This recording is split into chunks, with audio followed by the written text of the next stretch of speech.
You are listening to the Jboy Show, your number one source for the SEC. My goal was to run through his soul and grab his heart when I run through his soul. Kurt, Nate, Coach Staff, those are memories. I think we've established ourselves as, I think, the premier conference in college football.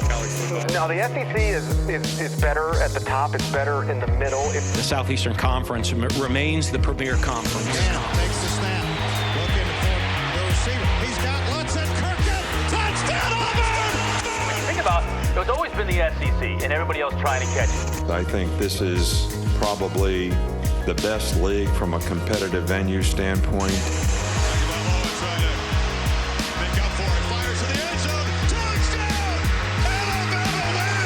They have the most capable teams. You just look at those programs, the way they recruit, how they invest. Snap to Burrow. 3 steps. Fires. Back corner of the end zone. Over the shoulder catch. Did he hold on? He did. Justin Jefferson. Touchdown, Tiger. And now, your host, Jboy. Hello, everybody, and welcome to another edition of the Jboy Show. Very excited to bring in a guy that if you keep up with the SEC at all, and understand some of the linemen that have came out, you're going to definitely recognize his name. He's doing his thing in the NFL right now for the Cincinnati Bengals. But before we get there, I do got to give a shout out to our partners at betonline.ag, where the online casino is always open. Got March Madness coming up. So whether you like the parlays, you like the props, it's my favorite thing to bet on. I think it's one of the greatest, if not the greatest postseason sporting event that there is. So head over to betonline.ag right now. But without further ado, I want to bring in Mr. Carl Lawson. Carl, number one, I appreciate you coming on, man. I know you're a busy guy. I know this time of year you guys are really gearing up, but it's excited to have you on. Oh, excited to be on, and just appreciate you, giving me a shout out and let me talk to the SEC fans today. Hey, without a doubt. Well, I want to start obviously with Auburn. You were a guy that was highly recruited out of the state of Georgia. And you had an opportunity to play really wherever you wanted. And obviously that's a testament to you and the work you put in. What made you choose Auburn? What was the deciding factor for you, Carl? Auburn is it was really close to home. And that family atmosphere that they talk about when you come to Auburn, and it's something special, and you just got to gravitate towards it. And then it's so many different networking opportunities, and so many people that are Auburn fans, and it was just a special environment. And I really wanted to, coming off that worst season in Auburn's, football history, I really wanted to come in and help change that around. And I did. So, yeah. So, shoot, you did it, especially in the first year. I mean, you guys got all the way to the national championship in what was an absolute wild year. And I want to get to that. It's just that whole season was amazing, whether you're talking about the prayer and Jordan Hare or the kick six. Yeah. And I want to get to that. But, Carl, before we do, obviously with this pandemic, a lot of these recruits, and I think this is very specific to Auburn and some other schools in the SEC, where Auburn really shines in recruiting is on the official visits. We all know that. You talk about the family atmosphere and being able to go see it. With this last recruiting class, and obviously the dead period got extended, still not really able to go to campus on these official visits. How much of a problem is that for a place like Auburn in your eyes that needs these kids to come on campus to be able to really have a shot in them?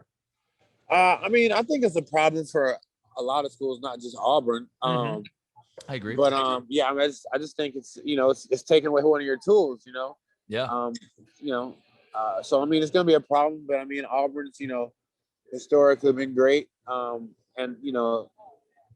I don't think it'll be a really big problem going forward. Yeah, I don't either. And again, you've seen what Brian Harsin already has done coming in, bringing that class from, close to being ranked 50th all the way down to 20th. And if you think about the transfers, probably inside of that. But Carl, so you get to Auburn, your freshman year.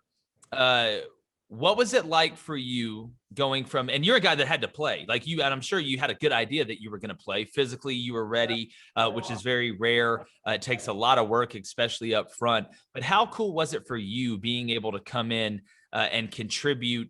And early when you got on the practice field, how did it feel? It had to be a great feeling, but you knew you had a challenge ahead of you. It was very challenging, but it was a great feeling. It's just different coming from high school. Your body's used to it now, but high school, you just you kind of you go watch a little bit of film and then you go to practice. You know what I'm saying? We barely that's like 20 minutes. Here it's like adjusting, like, hey, we're in meetings for 2.5 hours in this dark room and go to practice and come back to meeting. It was just like a culture shock. And then it's just like, everybody was bigger, stronger, faster when you got to college. I mean, so it was tough, but I mean, it felt good being able to come in and contribute because it was a testament to the work that I had put in. So exactly. Yeah. Exactly. No, I couldn't agree with you more, man. And you came in and started doing big things early. But let's talk about that 2013 season. And again, we'll move on. But what is a memory to you? And there's so many. You go through that. I know I'm asking you a tough question with all the crazy stuff that happened. But what is a memory to you outside of the prayer and Jordan Hare and the kick six that you look back on and think, man, that was either a great play, that was a great moment, or something funny happened? What's one that stands out to you that you can think of? I'll definitely think it was like my like first or second sack against Ole Miss or something like that. Because I had been really having a tough time, that freshman wall, per se, just trying to get on the field and just trying to do everything right and then balance school and all that stuff. And then I think I eventually had like a breakthrough my freshman year, just like, just the game slowed down to me a little bit. And that was probably my favorite memory from that season, because it was just like, we had lost to LSU early, things of that nature. Just I think that second sack that I had to end the game against Ole Miss is probably my favorite thing from that season. Yeah, and it's amazing. You get the first one, you get a couple of them, and you stop, I guess, not pressing, but trying to overthink it and just letting your ability and your technique and your natural instinct take over. And obviously you kept propelling through the season. But I do got to ask you, so obviously against Georgia, where the state that you're from, the first time you're playing against them, Nick Marshall throws a Hail Mary that gets tipped up, caught by Ricardo Lewis. I know obviously you're on the sideline. I don't think you're out there running around. Correct me if I'm wrong, but what was that? Take me through that. And were you, obviously watching the play, but what was your reaction? Was it just disbelief? It was disbelief, but it was almost like it was meant to be, because everybody had like it's like 90,000 fans in the stadium. But when he threw that ball up, everybody went quiet. So that silence tells me that there was literally a prayer in Jordan Hare. Everybody, no, there's a chance. Nobody was like, oh, this is over. You know what I'm saying? Everybody's like, 90,000 people go quiet, and you just see the ball in the air like some type of freaking movie, like Remember the Titans or something. That's exactly right. No, it was like that. It wasn't like, there was nothing like it was a surprise. It was almost like some shit from a movie. You just like, whoa. And then he just goes crazy and he scores, and the whole place just goes bananas. So yeah. And again, you think, all right, well, that's crazy. That's a once in a career type thing. And then fast forward to the next game against Alabama. And Carl, you were on the field, right, during the kick six? Were you rushing the field goal? Oh, no, I was I got off field goal block, but okay. Yeah. Okay. No, but that does suck. We were giving Ricardo crap about that. Like, we was like, aha. I was like, you thought you had the greatest play in Auburn history, and then 2 weeks later, somebody comes and shits on it. That is hilarious. Chris, I mean, he did, I don't want to say he one-upped him, but I mean, that's been like voted as maybe the craziest play in the history of college football. So when that ball was kicked, did you know it was short? And then did you think, okay, man, Chris is really about to run this back? Because he did the Madden thing, Carl, that you do on Madden. If you catch the field goal, you run one way, the computer all runs that way, and then you got to make one guy miss going back the other way. It almost looked like something that happens in Madden. Just tell me about that play, because it was nuts. That play obviously was nuts, but I thought we were going to overtime or whatever. I didn't think anything of it. I was like, let's get ready. And then he just comes out and just ends it. I don't know. It was so crazy. Like, that was different than the prayer in Jordan Hare, because you didn't know that was going to happen. And when it happened, you just start freaking out. And I remember, the main thing I remember about that play is that it was so crazy that we didn't get into the locker room until an hour after it happened, because there were so many people rushing the field, Yeah. And so it was just like a giant party on the field. It's definitely the greatest thing in sports that's ever happened to me, and I don't think it'll ever happen again. So I'm so blessed to be a part of that. Without a doubt. And again, what makes it so special is not just that it was such a rare play, but that game had huge implications, obviously. Propelled you guys to the SEC championship. You win and then go to the Natty. And again, what a freshman season, Carl. What a freshman season. You're not going to get to me going into your sophomore year. You're like, what's going to happen next? Like aliens are going to land and tip the ball and we're going to catch it and win a game. That's about the only thing else that could happen. But I know it had to be just surreal. But I want to talk about, you're a guy that is overcame adversity multiple times to continue to have success in the NFL with the Cincinnati Bengals. So you tear your ACL, obviously, in college. Can you talk about coming off of that and the work you had to put in? Because we know how much, medicine and sports medicine has evolved to where you're able to get back sooner. But I don't think some people realize how hard that rehab is. And if you really want to come back stronger or as strong, it's about as hard as anything you're going to do, in my opinion. Kind of take me through that. I just think it's real. It's really hard the first 2 weeks because you're in pain and you can't move. You can't really shower. Mm-hmm. But I mean, mentally for me, I've seen my dad go through dialysis, for like 5-6 years.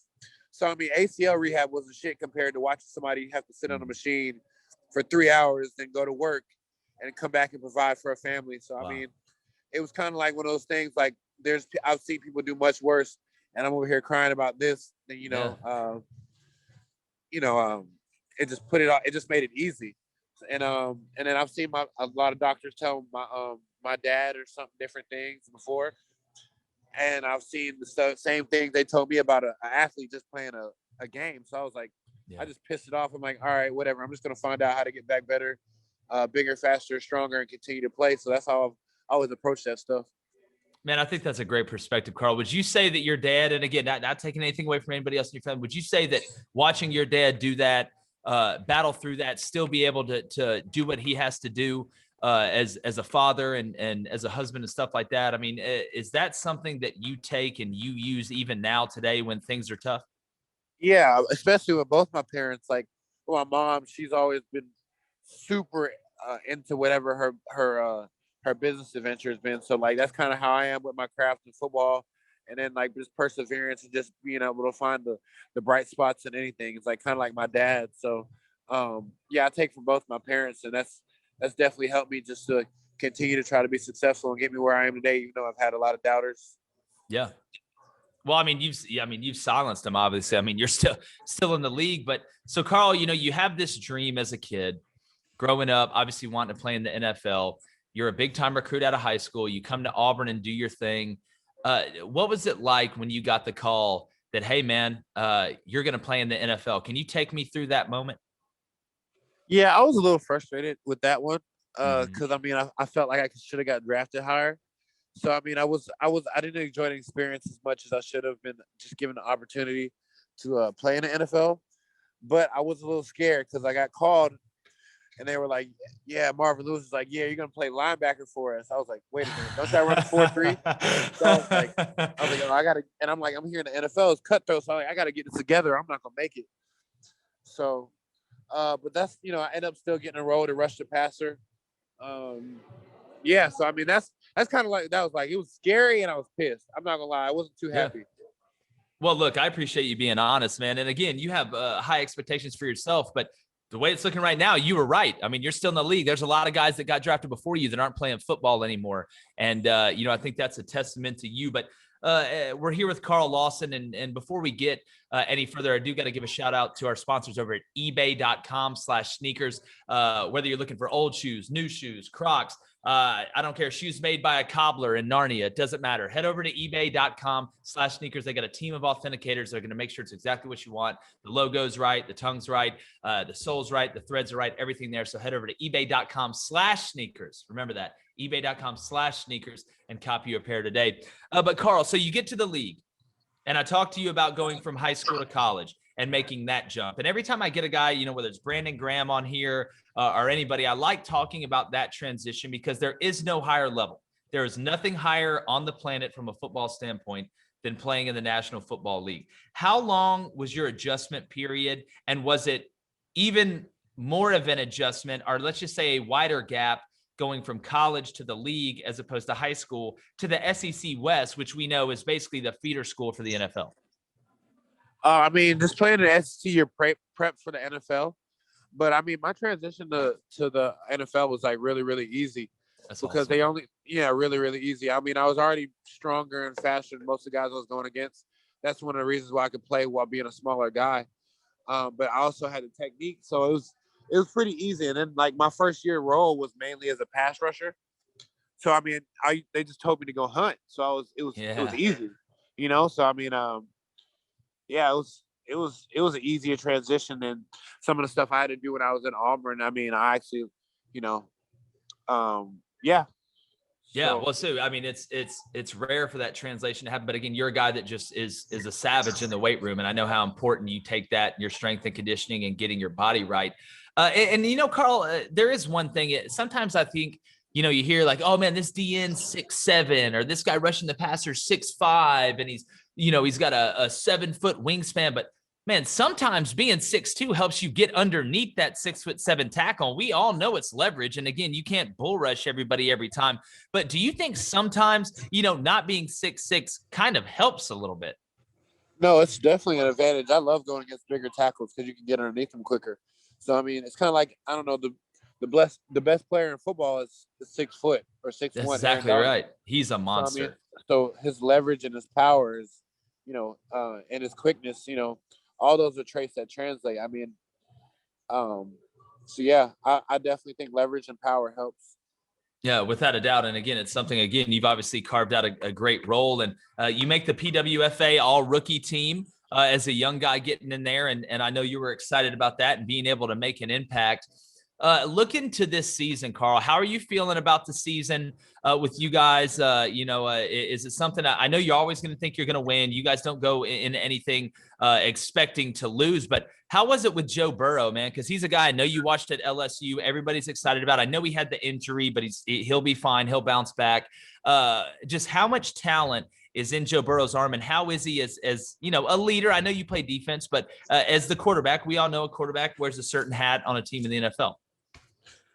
Look, I mean, everything you heard about the dude is that he's special, not just his physical talents, the way he carries himself. I 100%, support Joe Burrow, and it was just heartbreaking to see him get hurt. So, I mean, that I have nothing but good things to say about that guy. Definitely. And I know you guys have big expectations this year in that NFL. We all know it's 16 weeks and more of there's no bad players out there. So how excited are you for this next season? And are you guys excited about trying to make a run? Yeah, I'm very excited about this next season because each year I put it on myself to get better. And each year that I'm healthy, especially going into it, I have the film from last year to improve on. So I'm so excited about that. Definitely. Well, Carl, man, this has been great. I got to get you back on, man. I know everybody's excited to hear from you. Congratulations on what you're doing, man. You deserve every bit of it. I know all the work that you've put in on and off the field, the stuff that people don't see in the film room, in that field house, because you can't just show up on Sunday and be a good player, man. Let everybody know if you want where they can find you on social media to give you a follow and keep up with all your success. Oh, yeah. Follow me on Twitter at, let me see, I think it's Carl Lawson 55. Let's check it out. Yep. I think you're right. Me and you were messaging the other day. Yep. Carl Lawson 55. There it is. Follow me on Instagram at Carl Lawson 55 again, I think. Hey, you're consistent, man. That's one of the best things about you. But brother, I really appreciate it. And let's talk soon. Stay safe out there, and good luck this year. Thank you. All right, brother. All right. Have a good one. All right. And thank you guys for joining us as well. You make sure you subscribe to our YouTube channel. Check us out on Apple Podcasts, Spotify, wherever you listen to your podcast. We're going to keep bringing the great content, SEC based, obviously, regardless of who you're a fan of. We're going to keep mixing it up and try and get you as informed as possible so you can win the water cooler, baby. So make sure you head over to jboyshow.com, go to the shop. We got brand new merch, the black hoodies. I know they sold out early. We have the black hoodies, the hats, the trucker hats. We have the gray hoodies in now, and those things are literally going about as fast as possible. We can't even keep them in the inventory. Masks, decals, everything. So go to the jboyshow.com and go ahead and get you one today. It's been another edition of the Jboy Show, talking to Carl Lawson. And Jboy's going, gone. The Jboy Show is produced by David Cohn, technical director Dave Hammock, creative director David Culbertson, audio engineer Feyzan, production assistant Kyle Orr, and our executive producers Jake Crain, Vince Thompson, and of course we film at Melt Sports in Atlanta, GA. So come check us out.